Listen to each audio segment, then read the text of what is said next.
Karena sebelumnya itu kita cuma ngelok mungkin sekitar 3-6 bulan ya. Dimana kalau kita sekarang ngelok di atas 6 bulan pasti bargaining power kita masih lebih tinggi. Ya, karena secara skill lebih besar, pembeliannya juga kita lock lebih panjang, dan suppliernya pasti lebih senang. Sebenarnya itu sih. Nah, terkait dengan financial performance, memang tergantung dari company-nya sih Pak. Memang agak sulit dikatakan comparison antara apple to apple. Karena memang kami secara company juga secara size jauh lebih besar, segmennya juga akan sedikit berbeda Pak. Gitu ya. Temposcan kan memang lebih ke arah lebih ke OTC Pak ya, ke arah sana sih produk-produk. Jadi mungkin bisa dibandingkan later on dengan produk-produk consumer kita gitu. Nah kalau dibandingkan dengan distribusi dan logistik kita pasti marginnya pasti akan lebih jelek karena distribusi margin dan logistik itu cuma gross margin cuma sekitar 9-10-11%, net margin mungkin cuma 3%, seperti itu sih. Jadi kalau berbicara terkait dengan financial mungkin mesti dibedah lebih jauh sih Pak terkait hal itu. Kalau saya lihat sih produknya Kalbe Pharma ini kebanyakan mati surinya ya daripada Temposcan gitu. Makanya dia punya efisiensi kinerjanya ini lebih kurang unggul lah dibandingkan Temposcan gitu. Terkait produk sih Pak, kita memang punya tim yang memang ada produk launching Pak. Jadi setiap tahun itu kita punya inisiatif ya dari masing-masing divisi itu ada melakukan launching produk. Produk launching itu juga memang kita evaluasi ya setiap quarterly basis ya, dan kita ada satu indikasi lah. Karena memang ada beberapa produk itu nggak bisa langsung successful Pak di market. Ya mungkin mesti marketing dulu, ya mesti gaining market share dulu baru bisa profit. Ya kita bisa lihat itu mungkin dengan beberapa company lain mungkin kayak Mayora lah, ya kan ada beberapa produk mereka yang cukup dominan ya akhir-akhir ini ya. Dulu kan paling gampang kita bilang mungkin kayak lah ya, kayak botol gitu kan dulu ya. Kita sering minum ya, pas saya muda sih ya suka minum teh botol tuh ya. Zaman sekarang teh botol dan jarang sekali. Kalau zaman saya sekolah tuh semuanya pakai botol, minum pakai sedotan. Sekarang kan udah beda ya. Jadi memang agak sedikit berbeda. Dari sisi kita memang kita selalu melakukan evaluasi produk ya, launching produk kita terus jalankan, inisiatif nasional kita terus jalankan seperti itu. Satu lagi yang terakhir Pak Luki,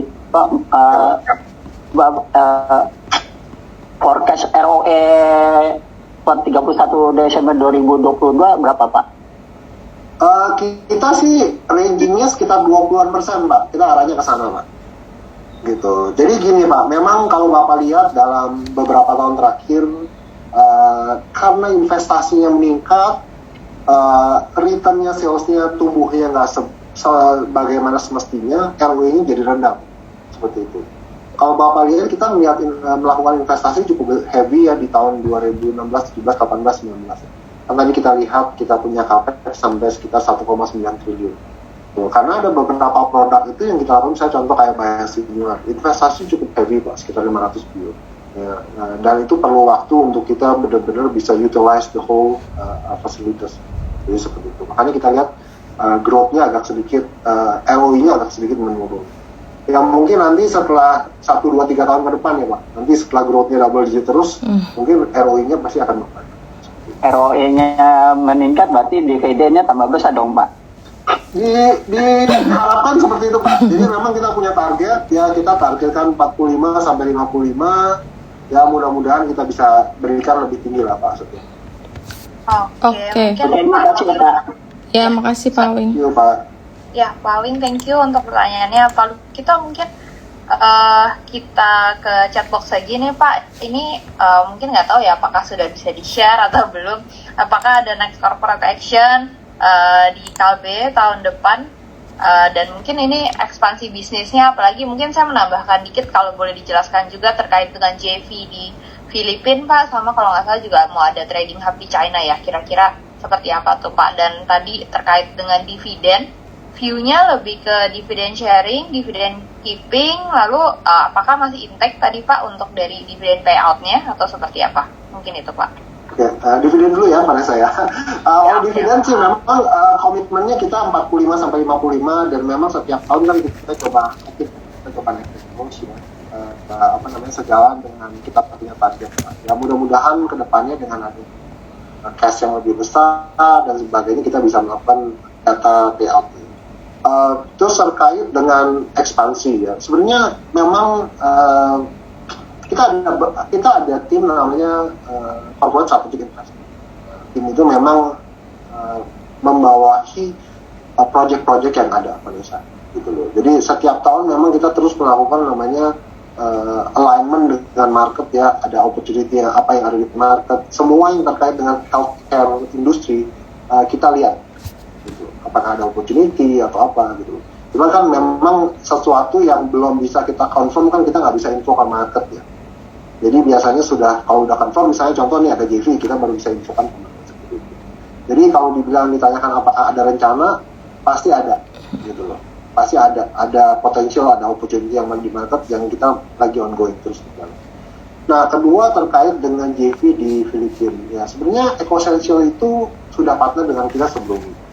Cuman sebelumnya itu kita ekspor ke sana, mereka terima barangnya, terus mereka jual. Jadi cuma mendapatkan fee-based system. Ya, diharapkan dengan JV ini, dengan ada kolaborasi ini, kita harapkan ke depannya itu akan ada penambahan produk-produk lainnya untuk JV company ini. Ya, dari sisi kita adalah ada tambahan sales, dari sisi mereka adalah dengan tambahan salesnya itu porsi mereka jadi lebih besar. Seperti itu. Ya, jadi memang JV di Filipina ini bukan hal yang baru, cuman kita lebih mempererat network kita, hubungan kita dengan EcoEssential supaya bisnis ke depannya lebih baik. Ya. Terus terkait dengan hub di China. Ya memang dengan adanya tantangan ya di supply chain ya dalam 2 tahun terakhir kita melihat perlu adanya menjalin hubungan yang lebih dekat dengan supplier. Ya, kalau kita jauh kan kita nggak tahu ya on the ground-nya seperti apa gitu kan.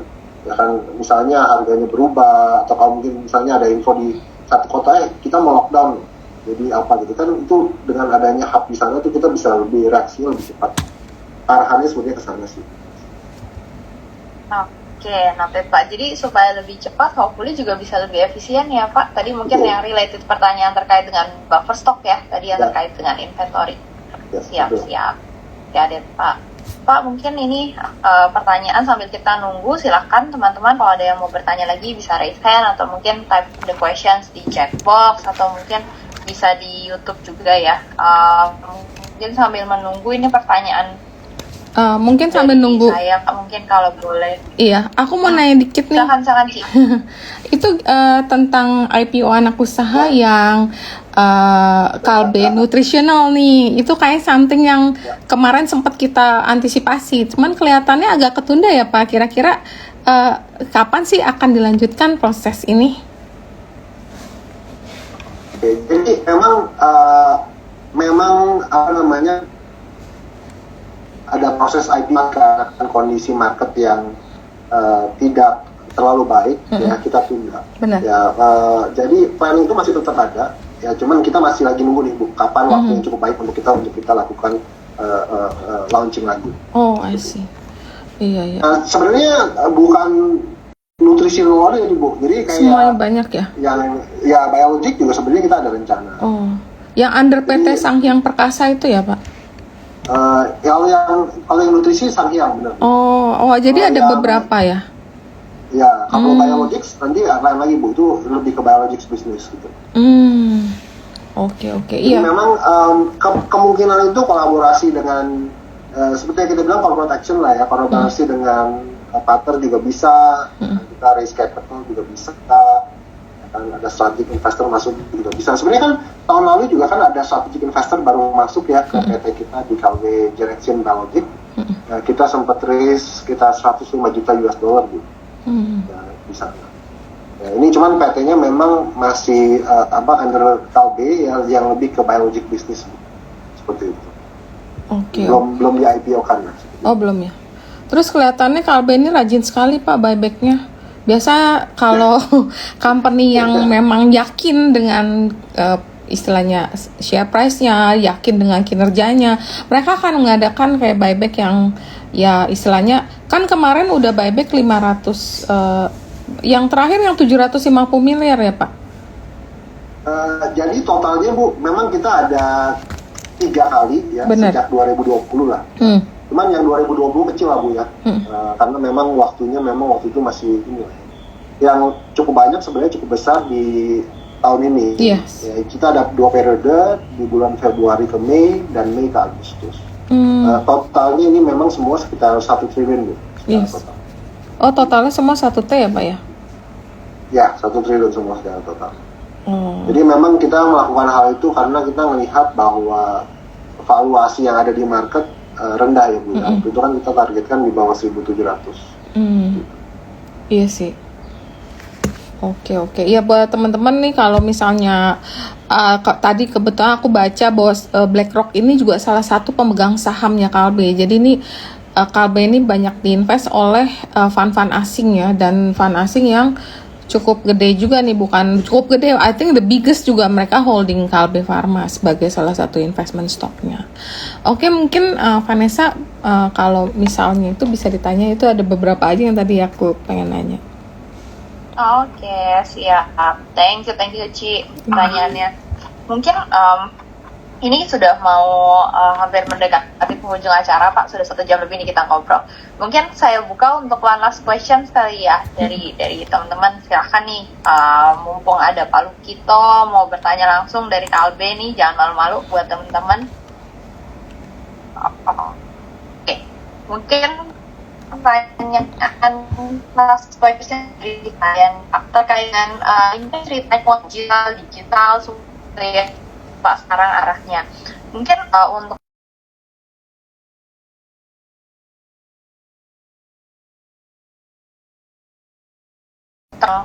baru lagi, lalu di logistik itu kan sempat dengar mau banyak otomatisasi ya Pak untuk dari facility logistiknya, mungkin seperti apa, dan juga last question saya juga adalah kan Kalbe cash-nya cukup banyak Pak, banyak conglomerate lain yang sekarang mulai invest ke saham.